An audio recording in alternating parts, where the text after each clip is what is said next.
Welcome back, ladies and gentlemen, to another installment of No Place Like Homaha. We are your hosts, the usual suspects, Nick Hendricks, Micky Love, and JD Wonder on the microphones. And, we had opening weekend for, conference play. So that's fun. I don't want to talk about March Madness. I don't want to talk about what's going on with the brackets there. But just kind of taking a peek at the weekend. We had some pretty serious upsets to kind of start it out, especially who was it taking the series dub? Missouri. Sweeping Tennessee. Sweeping Tennessee. That was absolutely crazy.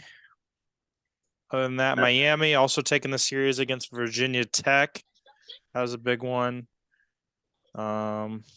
Just kind of glancing around some other games. Yep. What was it? I saw Oklahoma State. There was a tweet on that I like. Because the fact behind this was actually really cool for Oklahoma State, or for Texas Tech, not Oklahoma State.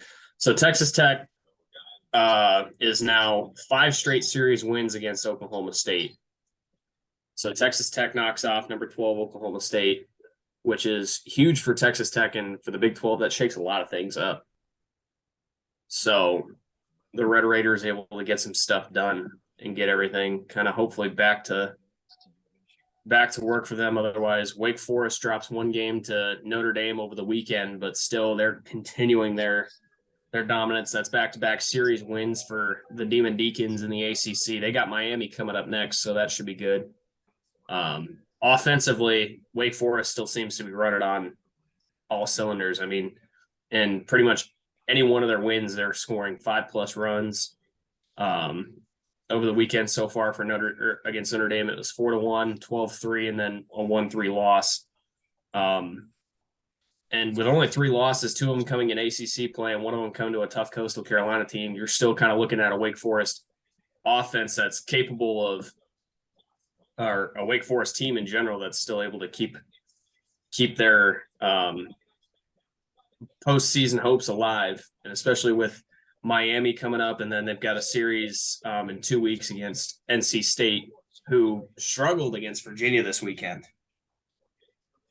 And we saw Jake Geloff going absolute bonkers for a grand slam, full on just bat slamming everything. Yeah. Oh my gosh. And that ball was tatered, just obliterated for Geloff. And he went ballistic on that. Virginia wins the series on the weekend, 2-1 on Friday, 7-0 on the doubleheader for Friday, and then yesterday with a 5-4 victory, or a 5-4 loss to NC State. But the Wolfpack sitting at 15-5, and without Tommy White, their run production is kind of slow, or at least it's not as, their home run production is not where they had last year. But still, the NC State team can be deadly. But that's back-to-back series losses in the ACC play for the Wolfpack. So they need to find a way to get back on Boston College this weekend. And also taking a glance then at Tommy Tanks' new team. They lost to Texas A&M today on Sunday. Did they lose? They won the first one, right? Won the first 2, I believe. First 2. So I'm looking at it here. Not a complete sweep there. But again, SEC play, like we talked about, is going to be a tough conference to get through. One I really wanted to talk about too was Southern Miss dropping the series to Texas State.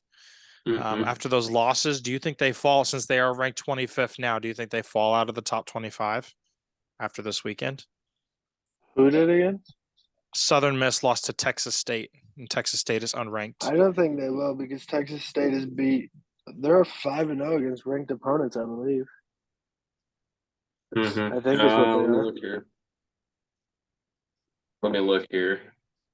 Pull up their schedule. But I mean, the top 25, as we talked about it a lot last week, or on last week's episode, it got I wouldn't say not so shaken up after we talked about it, because Campbell found a way to sneak up before updating the weekend. Florida Gulf Coast was 14-3 before coming into the weekend. They found a way to sneak in. Texas Tech snuck in before their huge series wins against Oklahoma State. So, I mean, Vanderbilt, and this was the biggest thing, Vanderbilt stayed at 6 and we talked about them. They ended up beating Ole Miss, winning the series. But I think Southern Miss, if you drop them out, they're sitting at 10-5. And especially with the series loss to Texas State, I would say maybe you toss them out of the rankings because Have a price of Old Dominion. If so, how did Old Dominion do for the weekend? I understood that. Well, checking in on the team, we are watching Northwestern University. They now are on a win streak because they won today. Woohoo! They're now won New Mexico State. Huh? I'll look at New Mexico State here. New Mexico State. That was the other team that didn't have a win. Oh, they didn't? No, we talked about it last week. If you love me, yeah. Well, anyways, Northwestern is now 1-12. JD does not love me. Let the podcasting world know this. New Mexico State also picked up 2 wins in the last week. Their first win came on the 14th of March, 23-2 over 23-0 or 23-2? 23-2 over the OS. So you said 23 Ottawa Spirit. I don't even know who this team is. Oh my goodness. This, I believe, was it's a 14U team. They just scrimmaged a 14U and they needed a win on the season. Not a team that doesn't have a win. Does every team have at the D1 level? I'm looking here. Yeah, I think every team that we've been talking about has a win. Hold on, I'm trying to see who this team is that New Mexico State beat because I don't even know who they are. They're Ottawa. Yeah, I don't even know I don't even know where they're from. It's Ottawa. It's probably Canada. It is Ottawa, but I don't even think that they are D1. Kansas. They're they beat an NAIA school for a win. Wow. Yeah, NAI is trash, dude. You do what you got to get the dubs, bro. A 23-2 victory over an NAIA school, and then they got a win over Utah Tech in the WAC, 6-2 on Saturday. So New Mexico State does have 2 wins. One is a legitimate D1 team, and they will play Ottawa again. Watch, Ottawa's going to come in and beat their ass. It's going to be awesome. That would be hilarious. Man. I was about to say Southeastern, the NAIA school, they're 30-1 on the season, so they dropped one Yeah, but game. That's a legit team right there. They are a legit team. They're ranked. I believe they're still ranked number 1. They lost 4-7 to Bellevue University, who is ranked 14. Also a legit team. Yeah, he's ranked 14th in the NAIA. Usually every year. But yeah, I think that beat the crap out of Weber International. Good Lord. I think that every D1 team, I believe, has a win now or should. Let's check in with our good old Iona Gales. They did have a win on the season. Yeah, well, let's just see how many wins they got because they got knocked out in the March Madness tournament.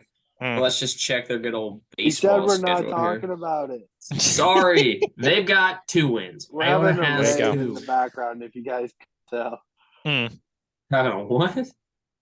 Hey, see all the colors? Oh, I see them now. Yep.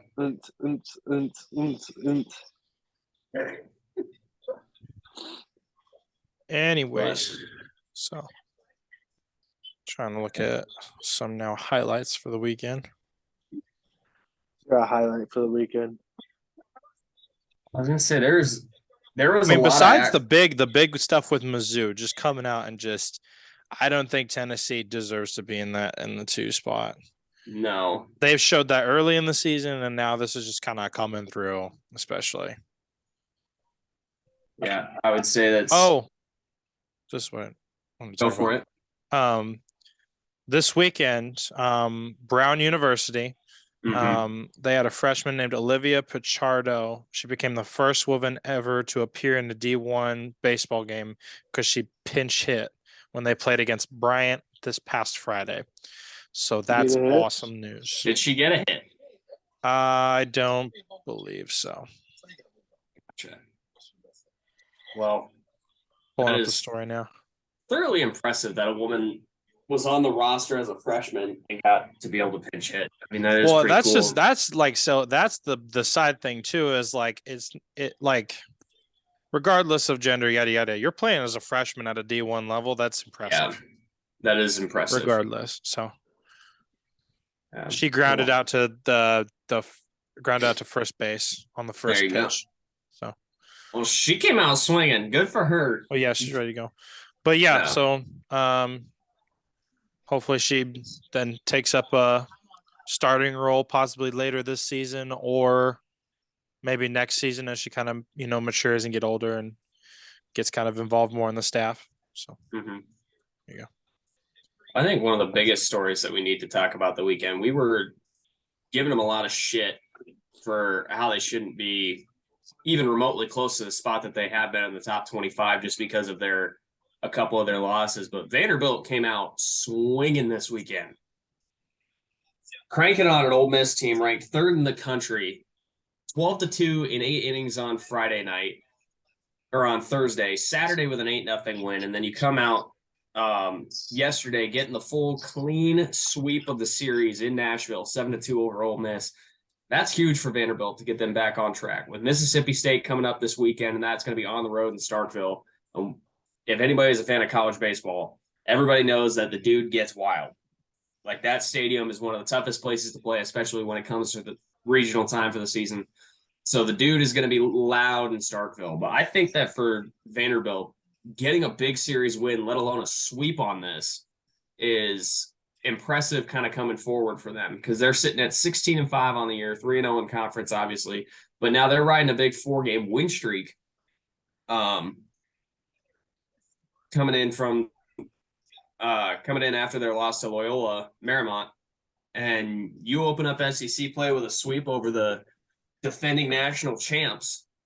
That's saying something. That's saying that you're not going away quietly here. Mm-hmm.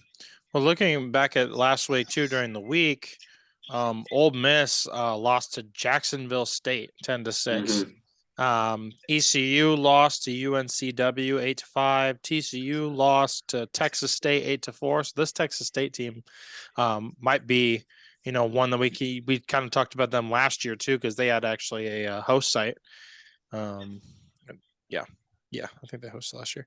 Yeah. And then Campbell lost to Coastal 12-9. FSU lost to UCF 14-3. NC State lost to Elon 14-6. Well, and that UCF game yesterday was crazy. UCF gets 9, and I said that right, 9 runs in the 8th inning to take a lead and then finally win after a grand slam from Andrew Bate yesterday. And they broke out the baby blues, which I thought was interesting. I didn't think that UCF would ever have a baby blue in their arsenal, but sure enough, the Knights are able to get it done. But I mean, that's insane. There's been a lot of teams able to score runs late. Vanderbilt did it on Friday or on Thursday against Ole Miss with 6 innings in the 8th. UCF in the 9th with 8 runs as well. So, I mean, late inning production, I think, has been huge for teams. And I think that's been one of the biggest factors. I think that coaches break into people or into players' heads. Never take your foot off the gas pedal, because even if you give a little bit of just a break off of it, something bad could happen, and you could be sitting there at the bottom of the game or at the bottom of the 9th with 2 outs, and now you're down when you were leading the entire game. And granted, baseball can change. You could still be riding a wave, hitting great, scoring plenty of runs, and somehow, some way that the opposing team is just able to find hits and find holes. But I mean, late inning production has been huge, and there's been a lot of high scoring games this season so far. So it is. Hey guys. What? So teams you need to check on for me. Okay. That don't have a win. There's 3 of them. 3 teams that don't have a win. All right, let's hear one. Alcorn State. Alcorn State. Okay. Alcorn State. All right, I got it typed in. Cornell. And Northern Colorado. Oh, Northern Colorado. Oh, no. Oh, no. They still haven't won. After getting absolutely dogged by Washington. Oh no, hold on here. So Alcorn State has the worst strength of schedule. Okay. I don't know how accurate it is because it still had Northwestern on that list. Yeah. Hold on here. But I don't know. I'd say Northern Colorado's probably lost by the biggest margins because they just have been getting slaughtered. So Alcorn State has one win now. Okay, cross them off the list.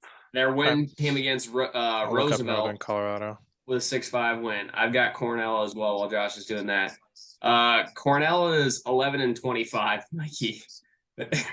They've played 36 games already? Yeah, they're 11-25. Oh, wait, no, that's 22. Never mind. Come on. God. Unfactual information coming at you. Okay, no. The season started like 20 days ago.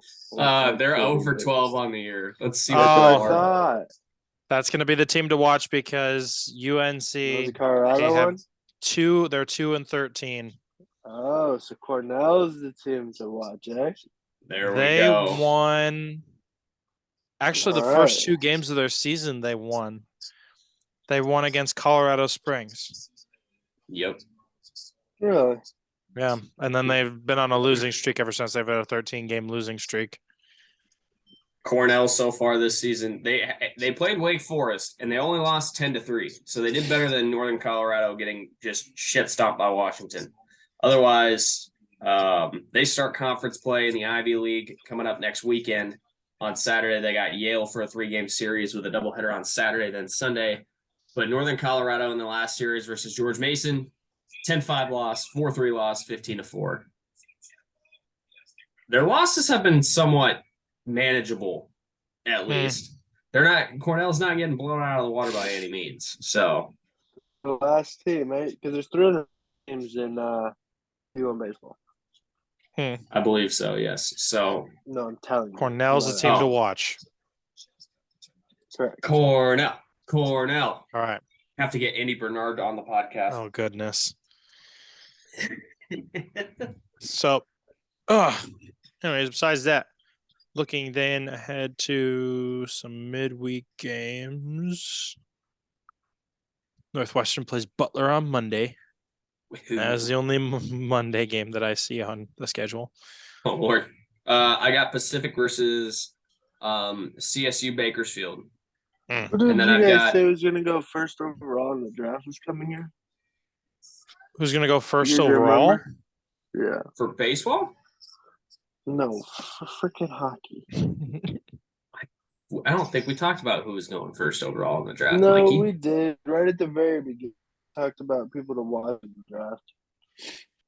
We might have to go back and listen to the that. Only reason I ask is because Dylan Cruz leads the entire nation in batting average.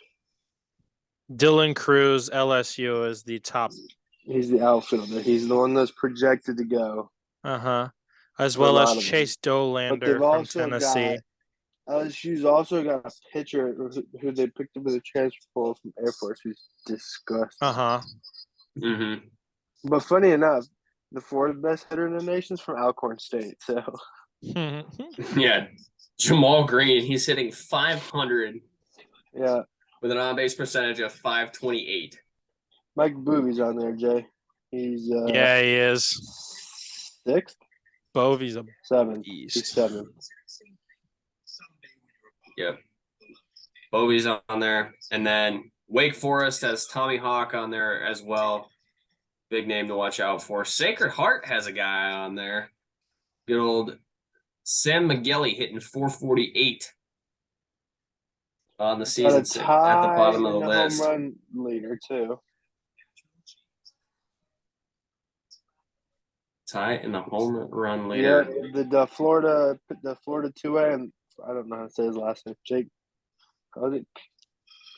Calgolana. Yeah, Caglanon, I believe is how you say it. Sure, I don't know. And Brock Wilkin. That guy. Yeah. I was gonna say there was a thing that I saw on College Baseball Hub at the beginning of the week It was for so far coming into this weekend, because this was 4 days ago. The win leaders or win percentage on the season for D1 so far. South Carolina is sitting at 17-1 as they were coming into the weekend. When it comes to runs per game,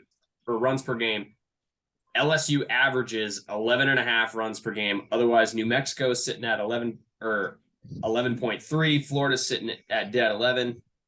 South Carolina, for as much as they're winning, they're scoring 10 runs a game, 10.8 runs. Wake Forest, 10.8 as well. Campbell is on that list at 10.7.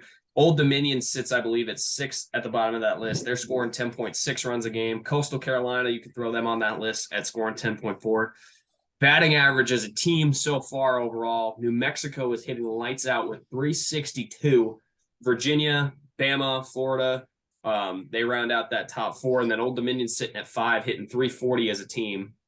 LSU hitting 338. Home run leader, South Carolina as a team with 48 home runs in 18 games played. Keep reading. Holy shit. Keep reading. I see where they're at. Florida's sitting there with 45, Georgia at 41, Tennessee at 41 as well. And I'll skip past it because Alabama and Old Dominion are tied in 16 games. Or Old Dominion in 16 games has 39 bombs. Texas State is also on that list. In 16 games, they've got 38 home runs. On base percentage team leaders, Campbell sitting at 475 on the top. LSU is sitting there as well at 472. South Carolina back on that list. Virginia, UTSA, Texas San Antonio has been on a couple of lists, and they're working out pretty good. Are the Road Runners, and then stolen base leaders as a team. Mississippi Valley has 75 stolen bases in 16 games. 75 freaking stolen bases in 16 games. Let's do some quick math. Yes, let's do some quick BMI math. is sitting at 72 in 17 games. That's essentially 5 stolen bases a game. Yeah. And they also have the stolen. God. They have the stolen base leader as well on that team. He's tied with 20. Yeah. One guy in 17 games has 20 stolen bases. Holy shit. Wake Forest. There's 2 guys. Who's the other guy? Where's he from? Oh, you bastard. You wouldn't make me look this back up. Sorry. You want to fact check me all the time. Wake Forest is the team with the most strikeouts in 17 games played. Tyler Fink from southeastern Louisiana. So Mississippi Valley has 2 of the top 3. For stolen bases? Mm-hmm. Pretty impressive on that end. Strikeout leaders when it comes to it. Wake Forest at the top with their bullpen. 227 strikeouts in 17 games played. Tennessee sits at second on that list with 219. Florida and Vanderbilt. So 3 SEC teams on that list as well. Baylor actually representing the Big 12 on this list. They're at 200. South Alabama, Dallas Baptist are also tied with 200. And then Duke and Georgia round out the bottom of that list before ties come into play. Oh, really? Those aren't 2 teams you hear about for baseball. No, Georgia really hasn't had a big relevant pitcher since. Weren't they decent last year? Didn't they sneak in at the end? I believe they did. I can't remember if Georgia did or not. But Georgia, that's what I'm talking about. Yeah, I can't remember if they did or not. But I remember the last really good draft pick arm that Georgia had was Emerson Hancock, who was throwing 98 from the right. So, and then ERA leaders as a team, Tennessee number 1. They're pitching 2.05. LSU is sitting at a 2.27 for ERA. UCLA, Wake Forest is on that list. Wake Forest is a 2.42. South Carolina back on the list. Duke bullpen actually doing pretty good for themselves. They're pitching 261. UTSA on that list again. The Roadrunners are sitting at 274. And then Tennessee leads the whip. Fielding percentage leaders. Apparently, Abilene Christian is fielding a massive 991. Trash. That is some thousands. They have only had 5 errors. Trash. Wow. Your Omaha Giants have 0 errors. So yeah, that rounds out. As a pitcher for that club, I would not agree with that statement. No, it's true. We have no errors. Wrong. Look up the stats for the 2023 season. We've committed Yeah, there's zero no errors. stats. They don't exist. They haven't started. That's correct. They don't exist. But The Eric, 2023 season hasn't even happened yet. That's because we are top tier in the D1 division. We are building 1,000 and batting 1,000 and undefeated. We're the last undefeated team in the nation. Looking ahead to then the rest of the week now. Just kind of listing off then, I guess, the ranked opponents that'll play, because obviously we've had a bunch of upsets. So I guess these will be games to watch. So Southeast Missouri State's going to play Arkansas. High Point will play Virginia. UNC Wilmington has number 23, NC State. Elon will play Wake Forest, and Elon's not a terrible team. North Carolina A&T will play North Carolina. Western Kentucky will play Louisville. South Carolina will play Charlotte. Western Carolina will play Tennessee. UAB is going to play Alabama. Lipscomb is going to play Vanderbilt. TCU as Abilene Christian. Texas A&M as Rice. Florida Gulf Coast as South Florida. Got Florida and Florida State. Yeah, I was just about to get to that. You got an actual ranked matchup in the middle of the week there between those two teams, so that should be very, very good. Central Arkansas looking to be another knockoff team against LSU coming in. Arkansas Pine Bluff has Ole Miss. Did you say Vanderbilt Lipscomb already? I believe you did. Southern Miss has New Orleans. Nebraska and Creighton. Nebraska and Creighton are going to play. Nebraska. That's going to be a high-scoring game from Blue Jays and the Huskers. We're going to see a lot of bad baseball. Speaking of that, we should update the good old, since we are from the good old Nebraska region of. Please do not read off that record. I'm going to read off the Nebraska record. Oh, God. Because this is much better than it was last year at this time. Nebraska 11-6, and we have one. Nebraska has a tie because of a time. Yep. So 11-6-1 on the year with a couple. We kneeled down and ran out the clock. No, we didn't. Big win over Vanderbilt at the start of the year, and then a loss to Omaha, but they did have a 4-game series against Nichols. They ended up taking 2 out of 3 from them. And then they start Big Ten play coming up this weekend. So they are one of the last teams to actually start conference play. Being in the Midwest, we tend to get a lot of snow, and it pisses a lot of people off. So we get snow? Mikey, I will hit you where the sun don't shine.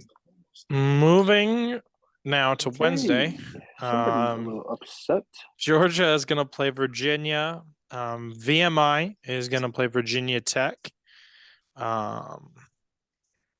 Oklahoma State is going to play Wichita State. TCU plays Northwestern. And that's midweek games. East Carolina has Campbell. You forgot about that. 10 versus 19. So which one? Say that already? Number 10, East Carolina's got number 19, Campbell. That should be a really good game. They do. Yep. Go Fighting Camels. I was going to look ahead to then. Thursday, Duke will play North Carolina, and then we will open up weekend series. Virginia Tech's got Pittsburgh in ACC play. North Carolina State's got Boston College. Duke and North Carolina all play their second game. Florida State and Virginia, that should be a really good series to watch. As well as Miami and Wake Forest. That'll be a good one as well. Georgia Southern Miss, I think, will be a good game as well. Southern Miss, that whole conference that is there, the Sun Belt is very, very underrated. There have been a lot of good baseball teams coming out of that so far this year. So far in the last few years, you've got Coastal Carolina, that Texas State, who's now become a little bit of a powerhouse. Southern Miss as well. I'll throw Old Dominion on that list because they become a powerhouse. I think that still the Pac-12 is probably better than the Sun Belt is. Wow. Pac-12 shouldn't even be a conference. How many appearances has the Sun Belt had in the College World Series versus the Pac-12? One, Coastal. How many cares do I have about the Pac-12? Oh, there it is. Okay. 0. Cool. All right. Cool. Seems like that one is Texas A&M is going to be playing Tennessee. Missouri is going to be playing South Carolina. Missouri is coming off of those hot wins. Vanderbilt's going to play Mississippi State. Baylor's going to play Oklahoma State. Kentucky's playing Alabama. Florida and Ole Miss. Ooh, that should be a good weekend series, especially at Swayze. Good to see how Ole Miss will bounce back. And then LSU also, they got Arkansas coming up this week. So ranked SEC battles. Mm-hmm. And I got to say it, number 13 UCLA and Washington, a Pac-12 battle for the week. Then you got Texas Tech, and Texas playing each other. So we'll show one of those teams is really bad. Yeah, we'll show which team. Yeah, which team is the real owner of Texas. Oh, I guarantee this year it's not going to be UT. And then TCU is going to play Kansas, so that's going to be something. Kansas with the upset. People can cheer them on now because the other Kansas got knocked out of the tournament. Yeah. So we're not talking about March Madness. You're literally started, bro. Good, but yeah, those are some series to watch out for this weekend. And that's just it's going to continue to develop and it's going to continue to get nasty. It's especially in the SEC. They're just going to beat up on each other. So, which I still find the SEC schedule, and once Texas and Oklahoma get in there, it should be interesting to see where they go and how everything kind of rallies around them. But when you look at the college baseball rankings like that right now, Tennessee should move out. Ole Miss definitely moves out of that number 3 spot. I think they would only drop down to probably 5 or 6. Vanderbilt will obviously move up after that big series win. But if you look at the top 10 for college baseball, you have 1, 2, 3, 4, 5, 6 out of the top 10 are SEC schools. Everything else is Wake Forest, Louisville, Stanford 1, and then East Carolina rounds that out. Got him. Pac-12 equals dog shit. Where's Old Dominion at? Still currently not in the top 25. Not ranked. They have biases in that ranking committee. They have bias. I just want to talk. I just want to talk. They are trying to suck up to the non-existent conference that we won't name because they have to for money. Meanwhile, Old Dominion's out here laying pipe on teams. Yeah, Old Dominion came off of a full series sweep against Louisiana Monroe. See this last weekend. Yep. Old Dominion is 18-2 on the year, and they have not gotten an ounce of recognition. Nope. Their schedule also comes with no ranked opponents as of yet. I don't care. Who's Campbell play? I'll look it up here. I'll look up the Camel Fighting Camels. Yeah, the Camelbacks. Look them up. I'm looking them up. They're 15-3 so far this year. They didn't ask about the record. Who do they play? They got a win against East Carolina when East Carolina was ranked at 11. Oh my God, East Carolina is like choke artists of everything. Actually, that is true. When it comes to trying to get to Omaha, East Carolina is a choke artist. They always get a bid, and they either get knocked out in the regionals or supers. On someone choking, whether it be their own winners or a winning series, it's them. Horny jail. Horny jail. It's not even it's close. Either them or Dallas Baptist. Dallas Baptist you is put the some respect biggest. on Dallas Baptist name. They make it to the supers a lot, and they just. You want to know who else chokes hard? Texas. That is also we true. knew that. We knew that. Yeah. Right here. That is also true. You can add Tennessee now to that list as well, because Tennessee with the best record in baseball, you're coming in and just getting obliterated. I'm not going to fight their fans. There's a lot of them. There is a lot of Tennessee fans. Let's see. Let's go back to last year and see who else we can throw on the choke artist list. In the last couple of years, we can throw North Carolina on that list. We can easily throw Arkansas on the choke artist list. We can easily throw every Pac-12 team ever. That's what I knew he was going to say. I literally was like, what about Stanford? What about... Actually, I think Arizona State, Oregon State gets to stay on that list a little bit. Oregon State historically can stay on that list of not choking. Who else you got? Arizona. Trash. Arizona. They choke a lot. Yeah, who else can we throw on that list here? Let's find out. Let's see. Miami, we can throw them on. Yes. Well, no, who you can't put on there?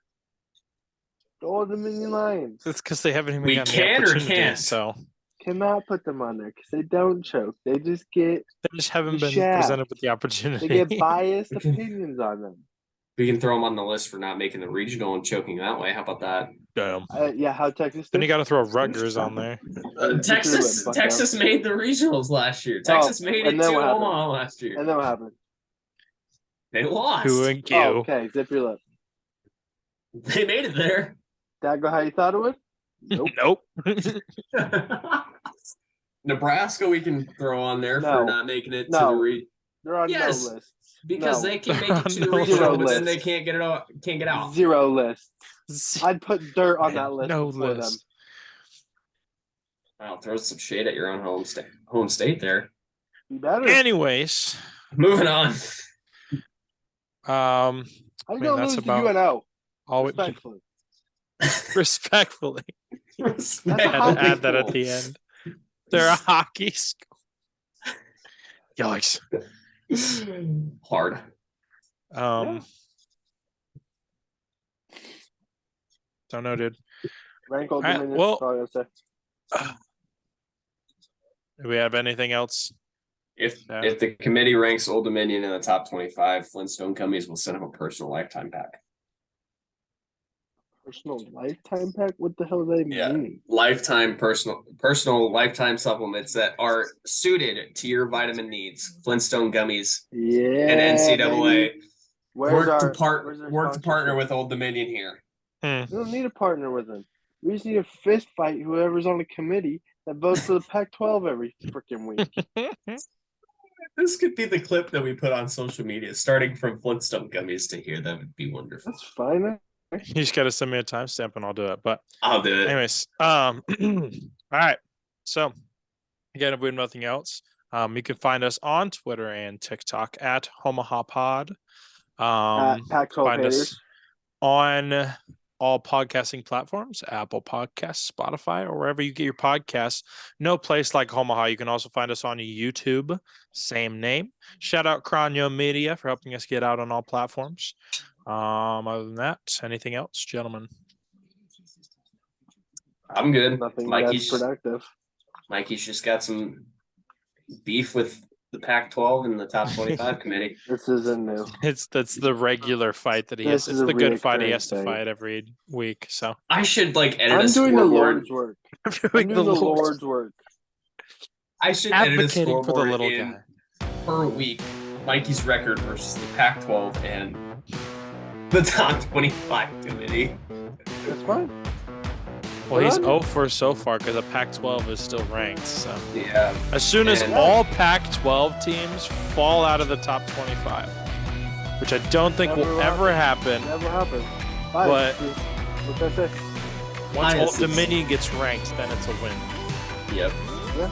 It'll happen. Fuck. All right. Well, I guess we'll catch you next week.